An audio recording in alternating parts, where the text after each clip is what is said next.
देश के मुख्य आर्थिक सलाहकार अरविंद सुब्रमण्यम ने हाल ही में राज्य सरकारों की ओर से की गई किसान कर्ज माफी पर चिंता जताई है। उन्होंने कहा कि अगर हर राज्य में किसानों का कर्ज माफ किया जाता है तो सरकार का घाटा जीडीपी के 2% तक पहुंच सकता है।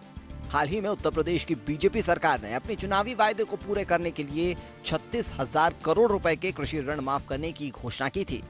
सुब्रमण्यम ने बताया, हाल ही में कई सरकार ने कृषि ऋण माफी की घोषणाएं की है। अगर इसका विस्तार होता है तो इसकी लागत जीडीपी के 2% के बराबर हो सकती है, जिससे सरकार का नुकसान बढ़ेगा। अगर ऐसी चीजें बढ़ती हैं जैसी की संभावना है तो मेरा मानना है कि एक बड़ी चुनौती है। सुब्रमण्यम ने कहा कि इस तरह की कार्रवाइयां केंद्र की राजकोषीय सुदृढ़ीकरण के प्रयासों के लिए बड़ी चुनौती है। उन्होंने कहा कि सरकार इस समय निजी क्षेत्र के ऋण को खत्म करने की चुनौती से भी जूझ रही है। ये एक राजनीतिक मुद्दा भी बन चुका है।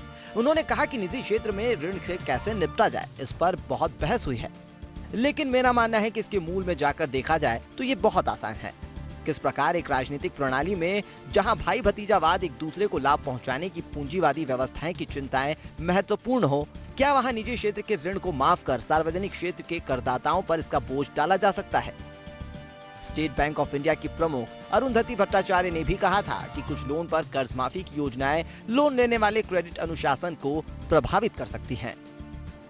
Bureau report, APN।